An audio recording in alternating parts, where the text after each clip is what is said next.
احمدہ ونصلی علی رسولہ الکریم اما بعد بسم اللہ الرحمن الرحیم۔ حضور اکرم صلی اللہ علیہ وسلم کا ارشاد ہے کہ جب مسلمان کا دل اللہ تعالیٰ کے خوف سے کانپتا ہے تو اس کے گناہ ایسے جھڑتے ہیں جیسے درختوں سے پتے جھڑتے ہیں۔ میرے نبی کا ایک اور ارشاد ہے کہ جو شخص اللہ تعالیٰ کے خوف سے روئے اس کا آگ میں جانا ایسا ہی مشکل ہے جیسا دودھ کا تھنوں میں واپس جانا۔ حضرت عقبہ بن عامر رضی اللہ عنہ ایک صحابی ہیں۔ انہوں نے حضور اکرم صلی اللہ علیہ وسلم سے پوچھا کہ نجات کا راستہ کیا ہے؟ حضرت نے فرمایا کہ اپنی زبان کو روکے رکھو، گھر میں بیٹھے رہو اور اپنی خطاؤں پر روتے رہو۔ حضرت عائشہ رضی اللہ عنہا نے ایک مرتبہ دریافت کیا کہ آپ کی امت میں کوئی ایسا بھی ہے جو بے حساب کتاب جنت میں داخل ہو؟ حضور صلی اللہ علیہ وسلم نے فرمایا کہ ہاں، جو اپنے گناہوں کو یاد کر کے روتا رہے۔ میرے آقا کا ایک اور ارشاد ہے کہ اللہ تعالیٰ کے نزدیک 2 قطروں سے زیادہ کوئی قطرہ پسند نہیں۔ ایک آنسو کا قطرہ جو اللہ تعالیٰ کے خوف سے نکلا ہو، دوسرا خون کا قطرہ جو اللہ تعالیٰ کے راستے میں گرا ہو۔ ایک جگہ ارشاد ہے کہ قیامت کے دن 7 آدمی ایسے ہوں گے جن کو اللہ جل شانہ اپنا سایہ عطا فرماویں گے۔ ایک وہ شخص جو تنہائی میں اللہ تعالیٰ کو یاد کرے اور اس کی وجہ سے اس کی آنکھ سے آنسو بہنے لگے۔ حضرت ابوبکر صدیق رضی اللہ عنہ کا ارشاد ہے کہ جو رو سکتا ہو وہ روئے اور جس کو رونا نہ آئے وہ رونے کی صورت ہی بنا لے۔ محمد بن منقدر علیہ الرحمہ جب روتے تھے تو آنسوؤں کو اپنے منہ اور داڑھی سے پوچھتے تھے اور کہتے تھے کہ مجھے یہ روایت پہنچی ہے کہ جہنم کی آگ اس جگہ کو نہیں چھوتی جہاں آنسو پہنچے ہو۔ حضرت ثابت رحمۃ اللہ علیہ کی آنکھیں دکھنے لگیں۔ ڈاکٹر نے کہا کہ ایک بات کا وعدہ کر لو، آنکھ اچھی ہو جائے گی، کہ رویا نہ کرو۔ کہنے لگے آنکھ میں کوئی خوبی ہی نہیں اگر وہ روئے نہیں۔ حضرت یزید بن میسرہ کہتے ہیں علیہ الرحمہ کہ رونا 7 وجہ سے ہوتا ہے: خوشی سے، جنون سے، درد سے، گھبراہٹ سے، دکھلاوے سے، نشے سے اور اللہ تعالیٰ کے خوف سے۔ یہی ہے وہ رونا کہ اس کا ایک آنسو بھی آگ کے سمندر کو بجھا دیتا ہے۔ حضرت کعب احبار علیہ الرحمہ کہتے ہیں اس ذات کی قسم جس کے قبضے میں میری جان ہے کہ اگر میں اللہ تعالیٰ کے خوف سے روؤں اور آنسو میرے رخسار پر بہنے لگے، یہ مجھے اس سے زیادہ پسند ہے کہ پہاڑ کے برابر سونا صدقہ کروں۔ ان کے علاوہ اور بھی ہزاروں ارشادات ہیں جن سے معلوم ہوتا ہے کہ اللہ تعالیٰ کی یاد میں اور اپنے گناہوں کی فکر میں رونا کیمیا ہے اور بہت ہی ضروری اور مفید، اور اپنے گناہوں پر نظر کر کے یہی حالت ہونا چاہیے، لیکن اس کے ساتھ ہی یہ بھی ضروری ہے کہ اللہ تعالیٰ کے فضل اور اس کی رحمت کی امید میں بھی کمی نہ ہو۔ یقیناً اللہ تعالیٰ کی رحمت ہر شے کو وسیع ہے۔ حضرت عمر رضی اللہ عنہ کا ارشاد ہے کہ اگر قیامت میں یہ اعلان ہو کہ ایک شخص کے سوا سب کو جہنم میں داخل کرو تو مجھے اللہ تعالیٰ کی رحمت سے یہ امید ہے کہ وہ شخص میں ہی ہوں، اور اگر یہ اعلان ہو کہ ایک شخص کے سوا سب کو جنت میں داخل کرو تو مجھے اپنے اعمال سے یہ خوف ہے کہ وہ شخص میں ہی نہ ہوں۔ اس لیے دونوں چیزوں کو علیحدہ علیحدہ سمجھنا اور رکھنا چاہیے۔ بالخصوص موت کے وقت میں امید کا معاملہ زیادہ ہونا چاہیے۔ حضور اکرم صلی اللہ علیہ وسلم کا ارشاد ہے کہ تم میں سے کوئی شخص نہ مرے مگر اللہ تعالیٰ کے ساتھ حسن ظن رکھتا ہوا۔ حضرت امام احمد بن حنبل علیہ الرحمہ کا جب انتقال ہونے لگا تو انہوں نے اپنے بیٹے کو بلایا اور فرمایا کہ ایسی احادیث مجھے سناؤ جن سے اللہ تعالیٰ کے ساتھ امید بڑھتی ہو۔ تیسرا باب صحابہ کرام رضی اللہ عنہم اجمعین کے زہد و فقر کے بیان میں۔ اس بارے میں خود حضرت نبی کریم صلی اللہ علیہ وسلم کا اپنا معمول اور واقعات جو اس امر پر دلالت کرتے ہیں کہ یہ چیز حضور اکرم صلی اللہ علیہ وسلم کی خود اختیار فرمائی ہوئی اور پسند کی ہوئی تھی۔ اتنی کثرت سے حدیثوں کی کتابوں میں پائے جاتے ہیں کہ ان کا مثال کے طور پر بھی جمع کرنا مشکل ہے۔ حضور صلی اللہ علیہ وسلم کا ارشاد ہے کہ فقر مومن کا تحفہ ہے۔ حضور صلی اللہ علیہ وسلم کا پہاڑوں کو سونا بنا دینے سے انکار۔ حضور اکرم صلی اللہ علیہ وسلم کا ارشاد ہے کہ میرے رب نے مجھ پر یہ پیش کیا کہ میرے لیے مکہ کے پہاڑوں کو سونے کا بنا دیا جائے۔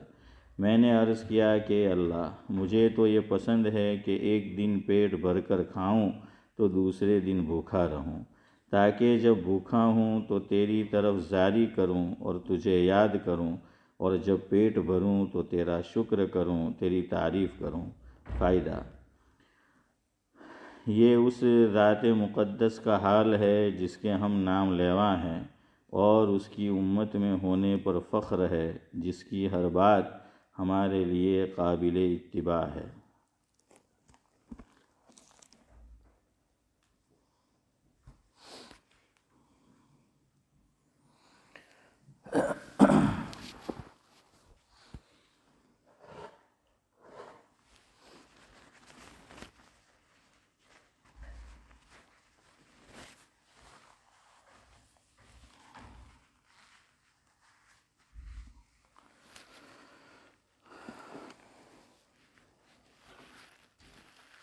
بزرگان محترم،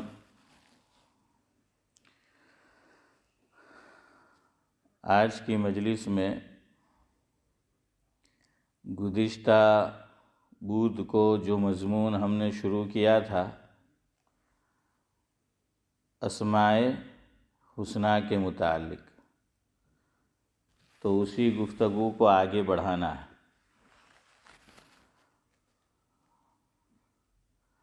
اللہ تبارک و تعالیٰ کی شان میں پہلے ایک حمدیہ کلام ہے، وہ سن لے۔ حمدیز والے بھی بیٹھے ہیں تو حمدیہ کلام بھی سن لیں۔ نام خدا بڑے پیارے ہیں، نام خدا بڑے پیارے ہیں، آتی اسی سے زندگی میں بہاریں ہیں، آتی اسی سے زندگی میں بہاریں ہیں، ملتے اسی کے حکم سے سمندر کے دو کنارے ہیں، اور چمکتے امر سے اسی کے، اور چمکتے امر سے اسی کے آسمان میں ستارے ہیں۔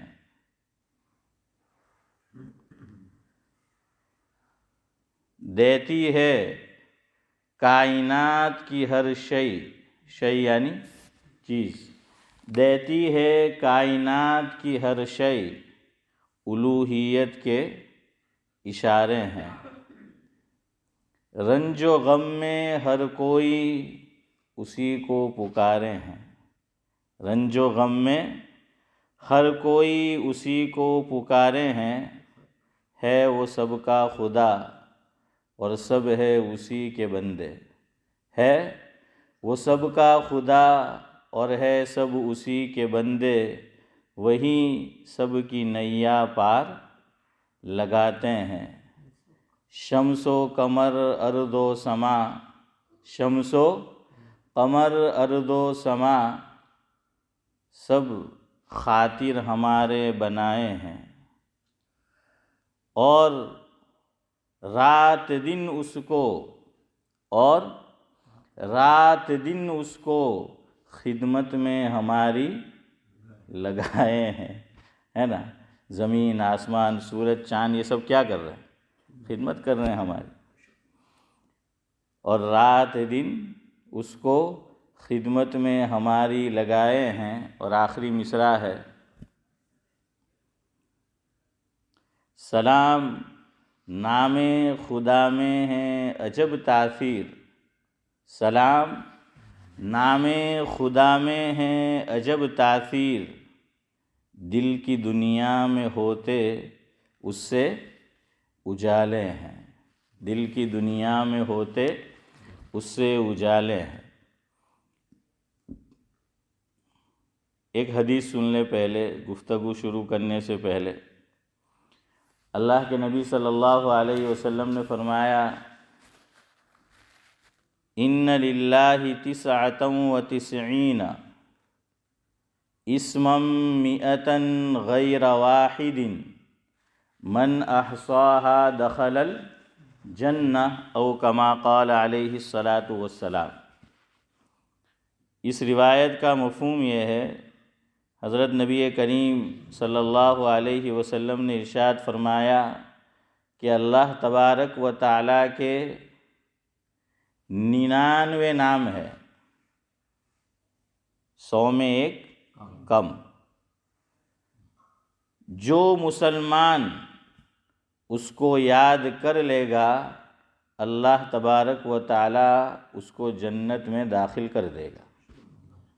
من احصاها دخل الجنہ، کہ جو اس کو یاد کر لے گا، جو اس کا ورد کرتا رہے گا، پڑھتا رہے گا، اللہ تبارک و تعالیٰ اس کو جنت میں داخل کرے گا۔ یاد کر کے بھول نہیں جانا ہے، محدثین نے لکھا ہے کہ پڑھتے رہنا ہے، تو جب جب پڑھے گا تو ہر موقع پر اللہ کی یاد گناہوں سے بچاتی رہے گی اس کو، یہ اس کا فائدہ ہے۔ تو گویا اللہ تعالیٰ کے نام کو وظیفہ بنا لے، یاد کر لے اور اس کو پڑھتا رہے، اپنی زندگی میں جو ہے اس کو خاص جگہ دے اور اس کا معمول رکھے، تو اللہ تبارک و تعالیٰ اس کو جنت میں داخل فرمائیں گے۔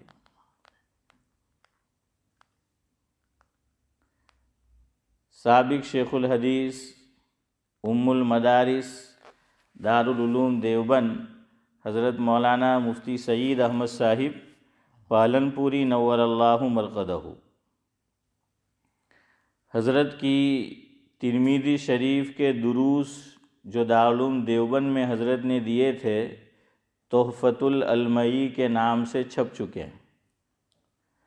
اس میں یہ بات جو میں آپ کو ذکر کرنے جا رہا ہوں وہ موجود ہے، جس کا خلاصہ میرے اپنے الفاظ میں اس طرح ہے۔ حضرت نے فرمایا کہ یہ جو اسماء حسنی ہے، اللہ تبارک و تعالیٰ کے پیارے پیارے نام ہیں، اس کو تو یاد کرنا تھا، لیکن ہم لوگوں نے اس کو قرآن کریم کی زینت بنا رکھا ہے۔ کیا فرمایا؟ کہ یہ نام تو ایسے تھے کہ ان کو یاد کرنا تھا، اور اللہ کے نبی صلی اللہ علیہ وسلم نے اس کی مستقل فضیلت بیان فرمائی ہے، لیکن حضرت نے فرمایا کہ ہم نے قرآن کریم کی زینت بنا رکھا۔ ادھر دیکھو کیسے، بعض قرآن کریم میں آپ دیکھیں گے کہ یوں آپ نے کھولا پہلا سرورق، تو یہ 2 صفحے پر کیا ہوں گے؟ اسماء حسنی ہوتے ہیں، اللہ تبارک و تعالیٰ کے پیارے پیارے وہ نام ہوتے ہیں، اور بالکل اخیر میں پیچھے کی طرف 2 صفحے پر کیا ہوتے ہیں؟ آقا کے، حضرت نبی کریم صلی اللہ علیہ وسلم کے نام ہوتے ہیں۔ تو حضرت نے فرمایا کہ ہم نے یہ سمجھ رکھا ہے کہ یہ تو قرآن کریم کی زینت کے لیے ہیں، اس لیے بس لگا دیا۔ حضرت آگے فرماتے ہیں کہ نہ استاد جی کو یاد ہوتے ہیں نہ طلباء کو یاد ہوتے ہیں۔ کیوں؟ جب استاد ہی کو یاد نہیں ہوں گے تو استاد طلباء کو یاد کیسے کرائے گا؟ تو حضرت نے فرمایا کہ درجہ حفظ کے اساتذہ کو خود پہلے اللہ تبارک و تعالیٰ کے یہ اسماء حسنی جو قرآن کریم کے شروع میں لکھے ہوئے ہوتے ہیں اس کو یاد کرنا چاہیے، اور دوسرے نمبر پر اور دوسرے درجے میں اپنے طلباء کو زبانی یاد کرانا چاہیے۔ جب طالب علم پورا قرآن کریم ماشاءاللہ یاد کر لیتا ہے تو اللہ تعالیٰ کے نام کو یاد کرنا کون سا مشکل ہے، لیکن توجہ نہیں ہوتی اور نہ اساتذہ عام طور پر توجہ دلاتے ہیں، اس لیے یہ یاد نہیں ہوتا۔ پھر حضرت نے اپنا معمول بتایا، اسی تحفۃ العلمی میں موجود ہے۔ فرمایا حضرت نے مفہوم ہے کہ میرا یعنی حضرت کا رحمۃ اللہ علیہ معمول یہ ہے کہ دور حدیث کی جماعت جو میرے پاس پڑھنے آتی ہے ان کا جو گھنٹہ ہوتا ہے تو میں ان کو شروع سال میں اللہ تبارک و تعالیٰ کے یہ اسماء حسنی زبانی یاد کراتا ہوں۔ درجہ حفظ کے طلباء کو نہیں صدیق بھائی، بلکہ کس کو یاد کرایا؟ جو منتہی درجے کا طالب علم سمجھا جاتا ہے۔ دورہ حدیث شریف کے طلباء کو حضرت فرماتے ہیں کہ میں ان کو یہ اسماء حسنی شروع سال میں ان کو زبانی یاد کراتا ہوں۔ اور اسماء حسنی کا ایک فائدہ یہ لکھا ہے، ایک تو سنایا جو حضور نے فرمایا کہ من احصاها دخل الجنہ او کما قال علیہ الصلاۃ والسلام، اور دوسرا فائدہ نورانی بھائی یہ ہے کہ علماء نے یہ لکھا ہے کہ دعا سے پہلے کہ میں اور آپ دعا کر رہے ہیں، انفرادی دعا ہو یا اجتماعی دعا ہو، دعا سے پہلے جیسے ہم اللہ تبارک و تعالیٰ کی تعریف کرتے ہیں تو یہ بھی اللہ کے اسماء حسنی بھی تعریف ہی پر مشتمل ہے، لیکن ہم ثنا پڑھتے ہیں، آیت الکرسی پڑھتے ہیں یا اور کوئی اس کی جگہ جو ہے وہ ذکر کرتے ہیں، تو فرمایا کہ اللہ تبارک و تعالیٰ کے یہ اسماء حسنی دعا شروع کرنے سے پہلے اگر دعا کرنے والا اس کو پڑھ لیتا ہے تو اس کی برکت سے اللہ تبارک و تعالیٰ حنیف بھائی اس کی دعا کو کیا کرتے ہیں؟ قبول فرماتے ہیں۔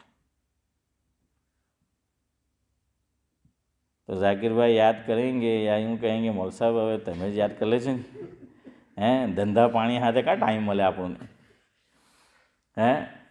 تو دل پہ لینے کی ضرورت ہے، ایک دم یاد مت کرو، روزانہ ایک نام بھی ہم نے یاد کیا تو 100 دن میں انشاءاللہ وہ پورے نام کیا ہو جائیں گے؟ وہ یاد ہو جائیں گے۔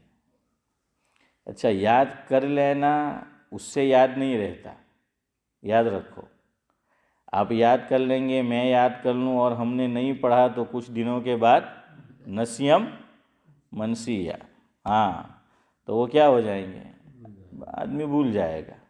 اسی لیے ہمارے اکابر نے فرمایا کہ جو طالب علم حافظ قرآن بنتا ہے تو اس سے ہر سال تراویح پڑھاؤ تو اس کی برکت سے انشاءاللہ وہ قرآن کریم نہیں بھولے گا۔ ایک مدت تک پڑھاؤ، 25 سال 30 سال 35 سال جو بھی ہو، انشاءاللہ پھر وہ قرآن کریم نہیں بھولے گا۔ عمر کا ایک حصہ بیت جاتا ہے اسماعیل چچا، اس کے بعد سنانا ذرا مشکل ہوتا ہے نا، اس کے بعد ذرا سنانا مشکل ہوتا ہے، لیکن اتنے سال جو ہے وہ سنایا تو باقی اللہ تبارک و تعالیٰ اتنے سال سنانے کی برکت سے اب زندگی کے جو سال رہ گئے ہیں انشاءاللہ قرآن کریم کو کیا کر دے گا؟ دل میں محفوظ کر دے گا۔ بہرحال ایک تو یہ بات، پھر حضرت نے یہ فرمایا کہ اب ہمارے یہاں کیا ہوتا ہے کہ اچھے اچھے پوسٹر پر لکھ کر چپکا دیا جاتا ہے، اچھے اچھے پوسٹر پر لکھ کر چپکا دیا جاتا ہے۔ اور جلال آباد یو پی کے اندر ایک بستی ہے، تو وہاں کے سب سے اول شیخ الحدیث حضرت مولانا کیا نام ہے، رفیق، مفتی محمد رفیق صاحب بھیسانی رحمۃ اللہ علیہ، یہ بلیک بن کے اندر جو نور الاسلام مسجد ہے اس میں کئی سال حضرت رمضان المبارک میں تشریف لائے ہیں. تو حضرت نے بلیک بن کے اندر اس مسجد میں وہ حضرت کے بیانات چھپے ہوئے ہیں اور کتابی شکل میں الحمدللہ میرے پاس موجود ہے. تو سعید چچا اس میں حضرت نے فرمایا کہ میں مسلمانوں میں یہ رواج کئی سال پہلے فرمایا بڑھتا ہوا دیکھ رہا ہوں کہ جو غیر قوموں میں رواج ہیں کہ سلوگن بنا کر مذہب کے اور اچھی باتوں کے دیواروں کے اوپر اور جو ان کی پوجا پاٹ کرنے کی جگہیں ہیں اس پر لگا دیا جاتا ہے. فرمایا کہ مسلمانوں نے بھی شروع کیا ہے کہ مسجد نہیں بنائیں گے تو آگے کی طرف کیا لگائیں گے، اسماء حسنہ لکھے ہوئے، یا یہ کہ پوری مسجد کے اندر کیا لکھے ہوئے ہوں گے، اسماء حسنہ. لیکن میں جب یہ نئی جامع نور الاسلام مسجد بنی ہے، میرا وہاں جانا ہوا کچھ سال پہلے، میں نے دیکھا حضرت نے جس بات سے منع کیا تھا اسی مسجد میں وہ ہے. اسماعیل چچا کس کا رونا روئے، انہوں نے ہی وہاں لکھا رکھے. ہماری مسجد میں بھی شوق ہوا تھا، ہمارا کام ہے آواز لگانا. الحمدللہ 2 الگ الگ جو ہیں بہرحال ذمہ دار آئے، ان کی چاہت تھی، اللہ کا شکر کہ انہوں نے پوچھا. ایک تو وہ یہاں لگانا چاہتے تھے حافظ امتیاز آپ کے پیچھے، یہ جو جھومر ہے نا، ہاں وہاں پر جو ہے وہ لکھنا چاہتے تھے درمیان میں. اور دوسرا وضو خانہ وہ بن کر تیار ہوا تو وہاں پر وہ لکھنا چاہتے تھے کچھ. تو میں نے ان کو یہی 2 ریفرنس دیے، ایک حضرت مفتی سید احمد صاحب پالنپوری رحمۃ اللہ علیہ کا اور ایک حضرت مولانا رفیق صاحب رحمۃ اللہ علیہ کا.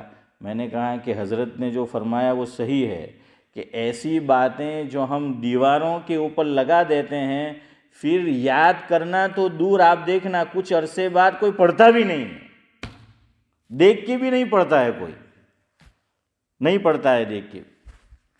جیسے ہر نماز میں آپ بولتے رہو کہ بھائی سب سیدھی کرو، سب سیدھی کرو، تو آپ دیکھنا کچھ دنوں کے بعد الٹا اثر ہوگا کہ سسرا کوئی جگہ سے کھسے گا نہیں ہے صدیق بھائی. ہاں تو کوئی کہ امام صاحب نے تو عادت پڑی گئی در نماز میں بولا જ کرے، یہ بولے اپنا ہمراہ کروانا. یہ ایک انسانی فطرت ہے، اللہ ماشاء اللہ بھائی عرش ہے، ایسا ہوتا ہے، ماننے والے مانتے بھی جو ہیں وہ ہیں. لیکن اب بھائی علماء نے کہا کہ یہ ضرورت نہیں ہے. ہمارے بعض مصلی بھی نمازی جو ہوتے ہیں وہ کوئی نئی مسجد میں نیا کام دیکھ کر آتے ہیں تو کہ امام صاحب آپ تک کیا بہو نہیں تھا ہے، ایسا جو ہے وہ ہوتا ہے. تو اب حرمین شریفین میں وہ امام صاحب اعلان کرتے ہیں عام طور پر ہر نماز سے پہلے سووا صفوفکم رحمکم اللہ ہے. تو اس طرح کے اور کچھ جملے جو ہیں نورانی بھائی وہ نورانی جملے بولتے ہیں.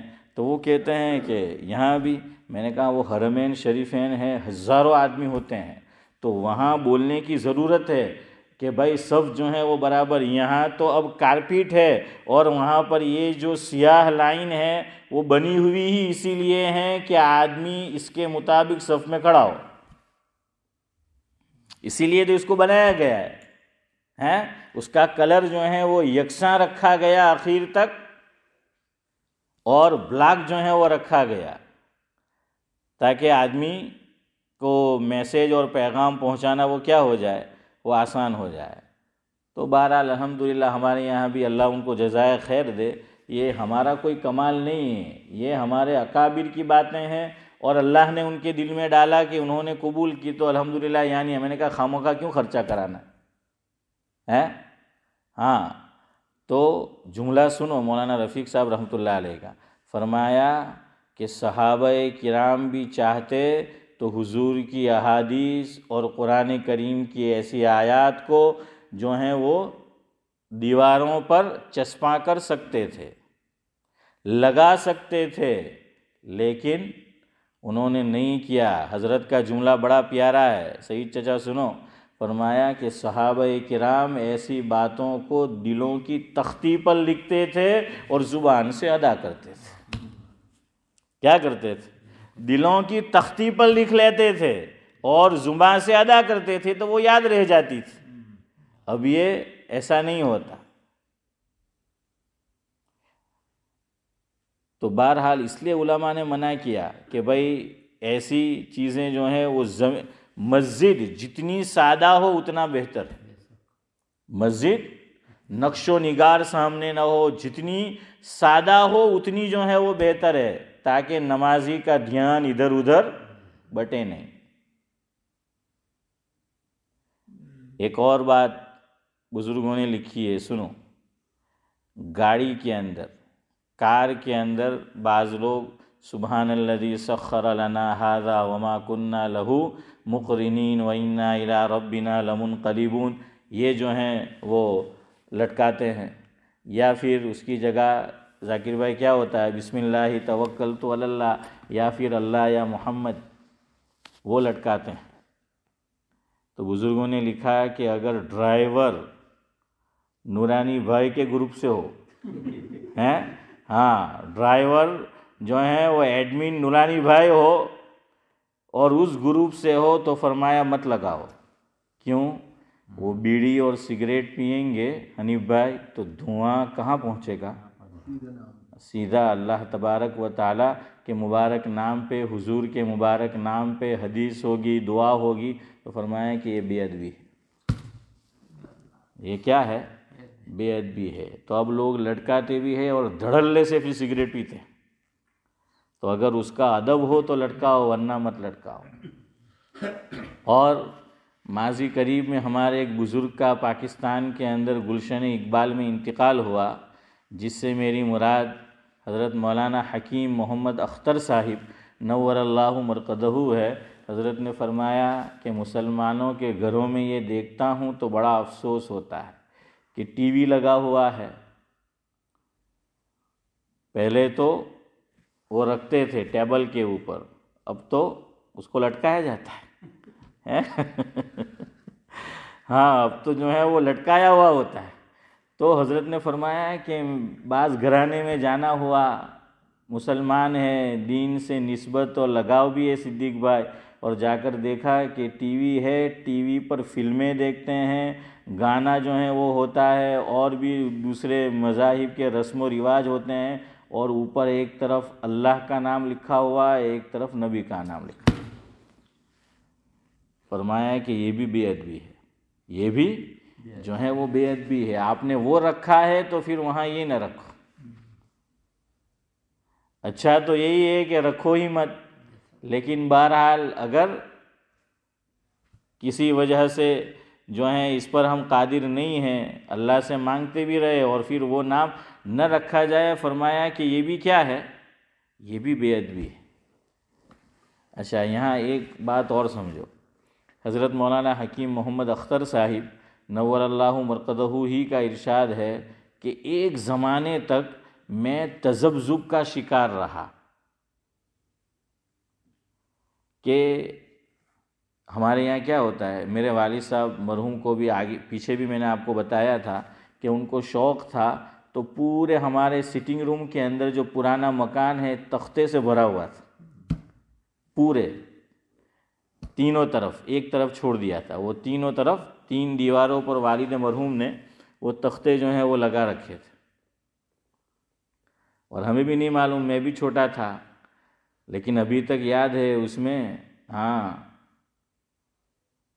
اہل بیت سے جو مراد 5 ہی آدمی مراد لیتے ہیں، حضرت علی، حضرت فاطمہ اور حضرات حسنین اور آپ صلی اللہ علیہ وسلم کی ذات گرامی پنجتن بولتے ہیں نا، تو وہ بھی والد صاحب نے تختہ لٹکایا ہوا تھا۔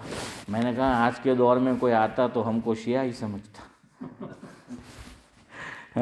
وہ ہوتا تو اب جو ہے وہ پتہ نہیں، وہ انہوں نے لٹکا رکھا تھا وہاں پر۔ بہرحال تو وہ تختے بھی کیا ہے وہ لٹکائے ہوئے ہوتے تھے، اور بعض لوگ ساتھ ساتھ میں لٹکاتے تھے اللہ کا نام، اور پڑوس میں حضرت نبی کریم صلی اللہ علیہ وسلم کا اس میں گرامی ہوتا تھا۔ تو حضرت مولانا حکیم محمد اختر صاحب نور اللہ مرکزہ فرماتے ہیں کہ میں نیچے رکھتا تھا، اللہ کا نام اوپر اور نبی کا نام نیچے، میں ساتھ ساتھ میں تختے نہیں رکھتا تھا، یا جو بھی وہ چیز ہے ساتھ ساتھ میں نہیں رکھتا تھا۔ میں یہ سوچتا تھا کہ بھائی اللہ اللہ ہے، نبی نبی ہے، اللہ کا درجہ اوپر ہے، تو لہذا اللہ کا نام تختی پہ یا جس پہ بھی لکھا ہوا ہو وہ اوپر جو ہے اسماعیل بھائی ہونا چاہیے اور حضور کا نام نیچے۔ فرمایا کہ ایک دن بیٹھا ہوا تھا، غور و فکر کر رہا تھا کہ اللہ تبارک و تعالیٰ نے محض اپنے فضل و کرم سے حافظ امتیاز صاحب ایک بات دل میں حضرت کے ڈالی کہ نہیں دونوں کو ساتھ لگاؤ، اوپر نیچے لگانے کی ضرورت نہیں ہے۔ اور دلیل اللہ تعالیٰ نے دماغ میں کیا ڈالی؟ فرمایا کہ لا الہ الا اللہ محمد رسول اللہ۔ تو فرمایا کہ اللہ تعالیٰ نے یہاں درمیان میں واو بھی نہیں لائے کہ لا الہ الا اللہ و محمد الرسول اللہ۔ بعض مرتبہ واو فصل کرنے کے لیے آتا ہے، دونوں میں فصل کا معنی ہے فرق، کہ فرق کرنے کے لیے جو ہے وہ آتا ہے واو۔ عربی زبان کی یہ خاصیت ہے کہ ایک ہی لیٹر حنیف بھائی کئی معنی دیتا ہے، ایک ہی لیٹر کئی معنی دیتا ہے۔ تو واو بھی یاد رکھو ہر جگہ فصل کے لیے نہیں آئے گا، اس لیے آپ کو بتا دوں۔ تو بہرحال اللہ نے فرق نہیں کیا، اور یہ نہیں کہ ہمیں سکھایا گیا کہ اول کلمہ طیب لا الہ الا اللہ اور دویم کلمہ پھر محمد رسول اللہ، نہیں۔ اللہ تبارک و تعالیٰ نے اپنے ساتھ نبی کے نام کو رکھا ہے، درمیان میں کوئی فصل جو ہے نہیں رکھا۔ تو اس دن سے حضرت نے فرمایا کہ میں نے تختے اور تختی کو جو لگایا تو وہ ساتھ جو ہے لگانا وہ شروع کیا کہ بھائی جب اللہ نے فرق نہیں کیا تو ہم کیوں کریں۔ اب یہاں آپ کہیں گے کہ مول صاحب ہمڑے تو تمہیں کہتا ہوتا کہ لگاؤ نہیں جو ہے نا، ابھی آپ مول صاحب لگا ہوتا تینوں ہے، تضاد ہو گیا نا۔ تو بھائی وہ جو ہیں ان پہ عمل بھی، اگر آپ کو بھروسہ ہے کہ اس لگانے کو فیشن کے طور پر نہیں لگائیں گے اور یہ کہ نہیں پڑھیں گے، نہیں، ضرور ہم جو ہیں اس کو پڑھتے رہیں گے تو لگاؤ، کوئی حرج نہیں ہے، لیکن عام طور پر انسانی طبیعت وہ ایسی ہے کہ پھر اس کو پڑھتی نہیں۔ دیکھیں میں آپ کو مثال دوں، یہ دیکھو، یہ محراب جو ہے تو وہ پورے آیت الکرسی سے بھرا ہوا ہے۔ حدیث پاک کے اندر فرض نماز کے بعد آیت الکرسی پڑھنے کی بڑی فضیلت وارد ہوئی ہے، پڑھنے والے یقیناً پڑھتے ہوں گے، لیکن آپ مجھے بتائیں کہ اس کو دیکھ کر کوئی پڑھتا ہے؟ پڑھتا ہے؟ نہیں پڑھتا ہے، اس کو دیکھ کے کوئی نہیں پڑھتا ہے، وہ بس لکھا ہوا کہیں ہے تو پھر وہ جو ہے وہ لکھ دیا۔ تو یہ ہمارے اکابر فرمانا چاہتے ہیں کہ پھر ایسی جو ہے وہ حالت ہو جائے گی اور لوگ یاد نہیں رکھیں گے۔ ایک اور چیز سے اس کو سمجھو، وقت ہو گیا ہے، 3 منٹ ہے۔ حضرت مفتی سید احمد صاحب پالنپوری نور اللہ مرقدہ کا ایک پروگرام ہماری مسجد والوں نے مسجد کے اوپر کے ہال میں رکھا تھا۔ کس کا؟ کہ حضرت آج حجت اللہ البالغہ کا درس دیں گے، اور اعلان ہوا، سب کو بتایا گیا، اور ماشاءاللہ مجمع آیا، اور یہ کہا گیا کہ بھائی صرف علماء کے لیے پروگرام ہے، یہ کہا گیا تھا شروع میں۔ حضرت کو پتہ چلا کہ حضرت کو بتایا گیا کہ حضرت آج کے مجمع میں صرف علماء ہے، آپ کا پروگرام علماء میں رکھا گیا۔ فرمایا کہ بھائی کیوں، غیر علماء کو بھی آنے دو، کیا ہوا، کوئی سیکریٹ اور پرائیویٹ بات تھوڑی کرنی ہے۔ فرمایا دین کی بات ہے، سب کو سننے دو۔ تو اس وقت ہمارے گاؤں کے مفتی صاحب، حافظ یوسف بھی جانتے ہیں، حافظ امتیاز بھی، سعید بھائی بھی جانتے ہوں گے، حضرت مفتی رشید احمد بن اسماعیل کتھرادہ المعروف بہ بھائمیاں دامت برکاتہم العالیہ، وہ برطانیہ تشریف لائے ہوئے تھے۔ تو میں نے حضرت کو بتایا کہ حضرت یہاں اوپر پروگرام ہے ظہر کے بعد، تو حضرت نے فرمایا ضرور چلیں گے۔ تو اس وقت میرے پاس MP3 تھی، اس میں میں ریکارڈنگ کر لیتا تھا کچھ چیزیں، تو میری زبان سے نکل گیا اوپر چڑھتے چڑھتے کہ مفتی صاحب سے میں نے یہ کہا کہ حضرت میں MP3 جو ہے وہ بھول گیا ہوں۔ اس وقت وہ موبائل اتنا عام نہیں تھا اس میں وہ ریکارڈنگ کرنا، تو میں نے کہا کہ وہ میں بھول گیا ہوں، اگر وہ ہوتا تو میں ریکارڈنگ کر لیتا اور آپ کو دے دیتا اس کی ایک کاپی، سی ڈی بنا کر، اللہ اکبر۔ تو انہوں نے بڑا اچھا جملہ کہا، مفہوم یہ تھا، فرمایا کہ مولوی عبدالسلام جب سے لوگ یہ ٹیپ ریکارڈ کے اندر، MP3 کے اندر اور ایسی چیزوں میں ریکارڈ کرنے بیانات کو لگے ہیں، تو وہ یہ سوچتے ہیں کہ بیان کو اتنی دھیان سے سننے کی اور دل دماغ میں اتارنے کی کیا ضرورت ہے، اس میں تو وہ محفوظ ہے، انشاءاللہ ہم گھر جا کر آج نہیں، کل نہیں، 2-4 دن میں، 2-4 ہفتے میں سنیں گے دھیان سے۔ فرمایا کہ اس کی خرابی یہ ہے کہ کبھی سننے کی نوبت نہیں آتی الا ماشاء اللہ، اور جیسا دھیان سے سننا چاہیے تھا اس کی وجہ سے دھیان سے آدمی سنتا بھی نہیں ہے، دل و دماغ کے اندر جو ہے وہ اتارتا بھی نہیں ہے۔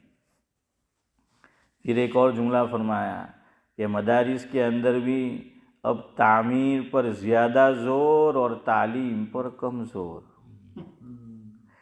کہ اب تعمیرات پہ زیادہ زور آ گیا ہے، تعلیم پہ جو ہے وہ زور کم آ گیا ہے، وہ کمزور جو ہے وہ ہو گئی ہے۔ ایک اور جملہ جو ہے وہ فرمایا، چلے اب کسی اور موقع پر وہ تو بہرحال ویسا ہی معاملہ ہے، تو اس لیے اس پر انحصار نہ کرے، اور اس کو ہمارے اکابر نے اس طرح لکھنا پسند نہیں کیا۔ یہ چیزیں تو کہاں لکھنے کی تھی، دل کی تختی کے اوپر جو ہے وہ لکھنے کی تھی۔